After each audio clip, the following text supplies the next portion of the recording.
13 जून 2025 से 22 जून तक चली ईरान इसराइल जंग में इसराइल की दुर्गत बनता देख अमेरिका को कूदना पड़ा था और 21-22 जून के मध्य अमेरिका ने ईरान के न्यूक्लियर सेंटर्स पर निशाना लगाते हुए B-2 स्टील्थ बॉम्बर उतार दिए थे। अमेरिका ने दावा किया कि उसने ईरान के उन न्यूक्लियर ठिकानों को खत्म कर दिया जहां से ईरान न्यूक्लियर एनरिचमेंट या परमाणु संवर्धन करता था।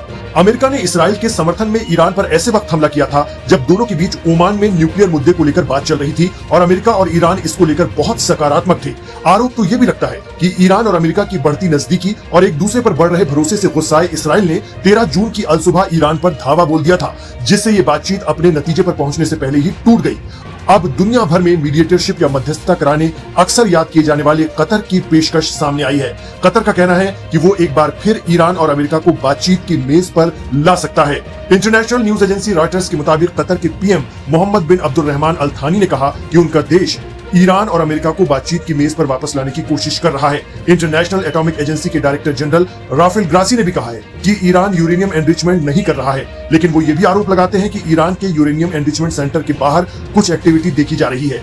यानी एक तरफ तो वो ईरान को क्लीन चिट देते हैं और दूसरी तरफ उसी पर शक भी कर रहे हैं। लेकिन कतर अगर इस मुद्दे पर ईरान और अमेरिका के बीच कोई मध्यस्थता कराता है तो दोनों ताकतों के बीच ये बातचीत कम से कम फिर शुरू तो हुई जाएगी। ईरान के भी कतर से अच्छे ताल्लुकात हैं और अमेरिका के भी मजबूत संबंध। वैसे भी ईरान के supreme leader Ayatollah Ali Khamenei पहले ही कह चुके हैं कि अमेरिका के साथ जब भी बातचीत होगी बराबरी से होगी। ईरान दबने या झुकने वालों में से नहीं है, जो भी बात होगी बिना किसी प्रेशर से होगी। 13 जून के पहले भी ईरान अमेरिका 5 दौर की बातचीत कर चुके थे। उनके बीच तनाव की सबसे बड़ी वजह ईरान का न्यूक्लियर प्रोग्राम है, जिसको लेकर अमेरिका आरोप लगाता है कि ईरान न्यूक्लियर बम बना रहा है, जबकि ईरान कई बार साफ कर चुका है कि उसका प्रोग्राम अपनी एनर्जी जरूरतों के लिए है, शांतिपूर्ण है, न कि हथियार बनाने के लिए। खामनेई कई बार न्यूक्लियर हथियारों को हराम या मानव विध्वंसक बता चुके हैं। ऐसे में अमेरिका और ईरान के बीच फिर बातचीत शुरू कराने में अगर कतर की सक्रियता वाकई बढ़ रही है तो ये अपने आप में अच्छे संकेत हैं और दोनों पक्षों की सकारात्मकता के बाद ही कतर ये कह पाया होगा।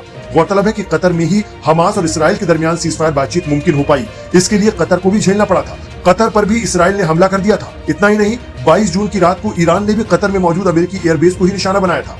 बहरहाल कतर इन सब के बावजूद ईरान अमेरिका समझौता कराने आगे आ गया है। अब देखना होगा कि क्या इसराइल अमेरिका और ईरान की बातचीत को शुरू होने देगा, ये बड़ा सवाल है।